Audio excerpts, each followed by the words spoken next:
जय हिंद साथियों, आपका अपने यूट्यूब चैनल में हार्दिक स्वागत है। साथियों, आज हम कक्षा छठवीं की गणित का अध्याय तीसरा अर्थात संख्याओं के खेल को पढ़ेंगे। इस चैप्टर की जो मुख्य अवधारणा है वह है महाकोष्ठ संख्याएं, अर्थात जो सुपर सेल हैं वे क्या कहलाती हैं। यहाँ लिखा हुआ है महाकोष्ठ या सुपर सेल्स। दिया हुआ है कि नीचे दी गई संख्याओं का अवलोकन करें और कुछ संख्याओं को रंगीन किया गया है, इस पर चर्चा करें। ये महाकोष्ठ संख्याएं वे संख्याएं होती हैं जैसे क्रम में लिखी हुई हैं। तो हमें पता करना है कि जैसे तीन संख्याएं हैं, इनमें से कौन सी बड़ी है, अर्थात जो इसके अगल बगल की संख्याएं हैं इनमें से कौन सी बड़ी है। जैसे 79 लिखा हुआ है यहाँ, तो 43 और 75 से बड़ी है, इसलिए 79 जो है महाकोष्ठ संख्या है। आगे लिखा हुआ है इसमें, ऐसे आगे दी है 63 और 10, तो 63 से बड़ी है 75 और 75 से बड़ी 79, इसलिए इनको रंगीन नहीं किया गया है। अब है 29, 10 और 28, तो 28 और 10 से 29 बड़ी है, इसलिए 29 को महाकोष्ठ संख्या या सुपर सेल माना गया है। इसके बाद है 34। 34 में क्या है, अगर सिंगल कोष्ठ किनारे का है, चाहे इस किनारे का हो चाहे उस किनारे का हो, उससे संलग्न संख्या अगर उससे छोटी है तो जो अंतिम कोष्ठ है वह महाकोष्ठ होगा। अगला उदाहरण दिया गया है, यहाँ संख्याएं दी गई हैं 200, 577, 626, 345, 790, 694, 109 और 198। तो आप देख पा रहे हैं कि जैसे यहाँ 200 है और 200 के बगल में 577 है। क्योंकि 577 200 से बड़ा है, इसलिए 200 को महाकोष्ठ नहीं माना गया है। परंतु जो 626 है यहाँ, इसके जो संलग्न कोष्ठ है यानी कि 343 और 577 से बड़ा है, इसलिए 626 को महाकोष्ठ या सुपर सेल माना गया है। इसके बाद अगली संख्या है 790। इसको सुपर कोष्ठ इसलिए माना गया है, सुपर सेल, कि 345 और 694 जो इसके संलग्न कोष हैं अगल बगल के, इनसे बड़ी है। इसी प्रकार से 109 से बड़ी संख्या 198 है, तो जो लास्ट का की सेल है 198, इसको भी सुपर सेल माना गया है, जबकि इसमें तीसरी सेल संलग्न नहीं है। तो फिर भी इसके बगल की संख्या जो है इससे छोटी है, इसलिए 198 को भी सुपर सेल या महाकोष्ठ संख्या माना गया है। लिखा हुआ है कि यदि कोष्ठ संख्या में संलग्न कोष्ठों की संख्याओं से बड़ी है, यदि कोष्ठ में संख्या जो संख्या है, मान लो कोष्ठ में जो संलग्न कोशिकाएं एक कोष्ठ है मतलब अगल बगल के हैं, उनसे बड़ी है, तो उसे रंगीन किया गया है। जैसे दिया हुआ कि 626 को रंगीन किया गया है, क्योंकि 626 जो है 577 से और 345 से बड़ी है। आगे लिखा हुआ है कि 200 को रंगीन नहीं किया गया है। क्यों? क्योंकि ये 577 से क्या है, 200 छोटी है। आगे ये भी लिखा कि 198 को रंगीन किया गया है, क्योंकि केवल इसका जो एक संलग्न कोष्ठ है, इसमें दूसरी कोई संलग्न संख्या नहीं है या कोष्ठ नहीं है, वह 109 है। 109 से बड़ी है 98, 198, इसलिए जो है 198 को महाकोष्ठ माना गया है। आपको समझ में आ गया होगा कि यदि कोई संख्या है, उसके अगल बगल की संख्याएं उनसे छोटी हैं तो बीच की संख्या महाकोष्ठ होगी। यदि किनारे की संख्या है, चाहे इस किनारे की हो चाहे इस किनारे की हो, उससे संलग्न संख्या से वो बड़ी है तो वो महाकोष्ठ होगी। अगर वो संलग्न संख्या से छोटी है, जैसे 200 577 से छोटी है, तो 200 महाकोष्ठ नहीं होगी। अब देखते हैं हम, आओ पता लगाएं, यानी कि अभ्यास प्रश्नावली। इसमें दिया गया है कि नीचे दी गई संख्याओं में या सारणी में जो है महाकोष्ठ को चिन्हित कीजिए। हमें बतलाना है कि इस जो सारणी दी गई है इसमें कौन कौन सी संख्याएं जो हैं महाकोष्ठ या सुपर सेल हैं। पहली संख्या दी गई है 6828, इसका संलग्न कोष्ठ है 670। चूँकि 670 से 6828 बड़ी संख्या है और ये किनारे की संख्या है, इससे कोई तीसरी संख्या संलग्न नहीं है या कोष्ठ संलग्न नहीं है, इसलिए इसको जो है सुपर सेल माना जाएगा। तो पहला सुपर सेल हो गया 6828।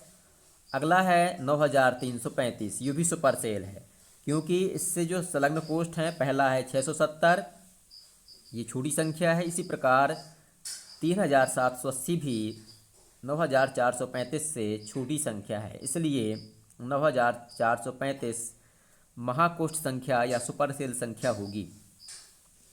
अगला दिया है अगली संख्या 3708, ये चूंकि 780 से छोटी है, ये होगी नहीं। फिर अगली है 7308, ये इससे तो बड़ी है, परंतु इसके जो बगल वाली संख्या है इससे ये संख्या छोटी है, इसलिए 7308 सुपर कोष्ठ नहीं होगी। यहाँ जो सुपर कोष्ठ होगी वह संख्या होगी 8000, क्योंकि 8000 5383 से और इससे भी बड़ी संख्या है, इसलिए ये जो है सुपर कोष्ठ 8000 होगी। तो 3 सुपर के कोष्ठ हो गए इसमें, पहला ये हो गया, दूसरा ये और तीसरा ये संख्या भी सुपर कोष्ठ नहीं होगी या महाकोष्ठ नहीं होगी, सुपर सेल नहीं होगी, क्योंकि 52 जो है इससे छोटी संख्या है। इस प्रकार से पहले सवाल में 3 महाकोष्ठ संख्याएं या सुपर सेल संख्याएं हैं। अगला है नीचे दी गई सारणी को 4 अंकों वाली संख्याओं में इस प्रकार से भरिए कि प्रत्येक रंगीन कोष्ठ महाकोष्ठ हो जाए। हमें पता करना है कि यहाँ पर जो रंगीन कोष्ठ दिए गए हैं, रंगीन चित्र, यहाँ पर कौन सी संख्याएं लिख दें। 4 अंकों की लिखना है हमें कि ये महाकोष्ठ हो जाए। आपको पता है कि जो महाकोष्ठ संख्या है अगल बगल से बड़ी होती है। यहाँ लिखा हुआ है 3000 5346, तब यहाँ कुछ भी लिख सकते हैं। यहाँ 6000 लिख दो, 6250 लिख दिया हमने। यहाँ लिख दिया 6250, 6250। यहाँ लिख दिया हमने 6250। अब यहाँ जो संख्या है 1258 भी महाकोष्ठ संख्या है, तो ये जो संख्या होगी इससे छोटी लिखेंगे। तो यहाँ हम लिख देते हैं 1111, अर्थात 1111। इस प्रकार से 6250 महाकोष्ठ हो गई, और ये पहले से महाकोष्ठ है ही, लिखा हुआ है इसमें।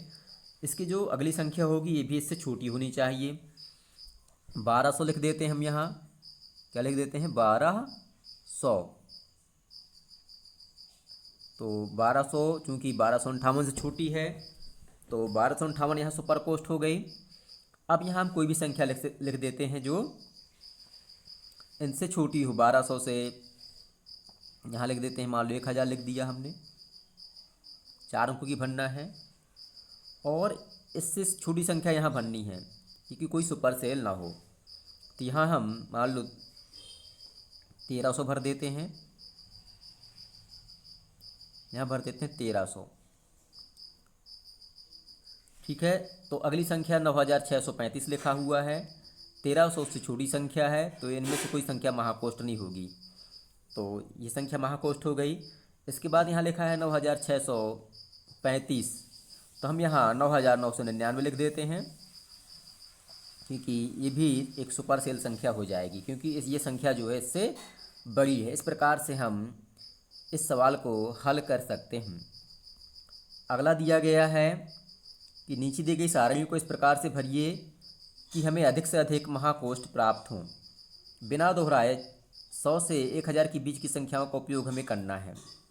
संख्या को दोहराना नहीं है, और जो संख्याएं हैं मतलब 100 से बड़ी हो और 1000 से छोटी हो। इस प्रकार से हमें 3 अंकों की संख्या भरना है। तो हम पहली संख्या मान लो यहाँ भर देते हैं 999। ये महाकोष्ठ संख्या हम इसे बनाना चाहते हैं, तो यहाँ अगली संख्या हम इससे छोटी भर लेते हैं 101। तो ये महाकोष्ठ संख्या हो गई एक 999। अगला हम भर लेते हैं मान लो 500, और अगली संख्या भर देते हैं हम यहाँ 350। तो जो ये 500 है ये भी महाकोष्ठ हो जाएगी, क्योंकि ये 101 से और 350 से बड़ी है। अगली संख्या हम फिर इससे बड़ी भर देते हैं। हम मान लो भर देते हैं 777, 350 से बड़ी है। अब यहाँ हम भर देते हैं 445। तो 777 जो है 445 से 350 से बड़ी संख्या है, इसलिए 777 भी महाकोष्ठ संख्या या सुपर सेल संख्या हो गई।